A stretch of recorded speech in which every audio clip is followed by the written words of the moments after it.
नमस्कार दोस्तों, आज हम बात करेंगे रामायण के रचयिता महर्षि वाल्मीकि के बारे में। रामायण के रचनाकार महर्षि वाल्मीकि का जन्म दिवस हर साल अश्विन मास की पूर्णिमा तिथि को मनाया जाता है। इस दिन शरद पूर्णिमा का त्यौहार भी मनाया जाता है, जो देवी लक्ष्मी का भी प्राकट्य दिवस है। ऐसी प्रचलित कथा है कि महर्षि वाल्मीकि का मूल नाम रत्नाकर था और इनके पिता ब्रह्मा जी के मानस पुत्र प्रचेता थे। एक भिल्लनी ने बचपन में इनका अपहरण कर लिया और भील समाज में इनका लालन पोषण हुआ। भील परिवार के लोग जंगल के रास्ते से गुजरने वालों को लूट लिया करते थे। रत्नाकर ने भी परिवार के साथ डकैती और लूटपाट का काम करना शुरू कर दिया, लेकिन ईश्वर ने इनके लिए कुछ और ही सोच रखा था। एक दिन संयोगवश नारद मुनि जंगल में उसी रास्ते से जा रहे थे जहाँ रत्नाकर रहते थे। डाकू रत्नाकर ने नारद मुनि को पकड़ लिया।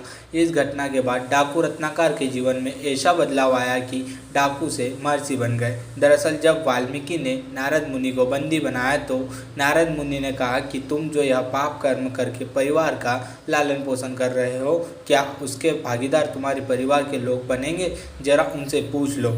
वाल्मीकि को विश्वास था कि सभी उनके पाप में बराबर के भागीदार बनेंगे, लेकिन जब सभी ने कहा कि नहीं, अपने पाप के भागीदार तो केवल तुम ही बनोगे, तो वाल्मीकि का संसार से मोहभंग हो गया और उनके अंदर महर्षि प्रचेता के गुण और रक्त ने जोर मारना शुरू कर दिया और उन्होंने नारद मुनि से मुक्ति का उपाय पूछा। नारद मुनि से वाल्मीकि को यह मंत्र मिला।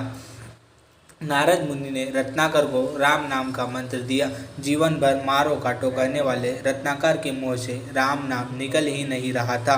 नारद मुनि ने कहा, तुम मरा मरा बोलो, इसी से तुम्हें राम मिल जाएंगे। इस मंत्र को बोलते बोलते रत्नाकर राम में ऐसे रमे की तपस्या में कब लीन हो गए और उनके शरीर पर कब दीमकों ने बाबी बना ली, उन्हें पता ही नहीं चला।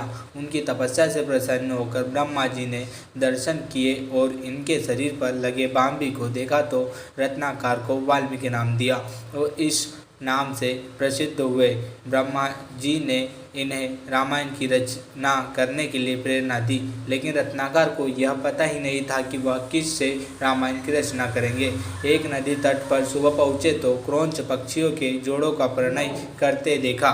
उसी समय एक शिकारी ने तीर से कोच के नर को मार दिया। इससे महर्षि इतने आहत हुए कि उनके मुँह से एक सांप निकल पड़ा। माँ निषाद प्रतिष्ठातम त्वगमः शाश्वती समा यत्क्रोच निमिथुनादेकम अवधि काक मोहितम। यानी जिस दुष्ट शिकारी ने प्रेम में लिप्त पक्षी का वध किया है, उसे कभी चैन नहीं मिलेगा। शाप देने के बाद महर्षि सोच में पड़ गई कि उनके मुंह से यह क्या निकल गया। नारद मुनि उस समय प्रकट हुए और उन्होंने कहा कि यही आपका पहला श्लोक है जिससे आप रामायण की रचना करेंगे।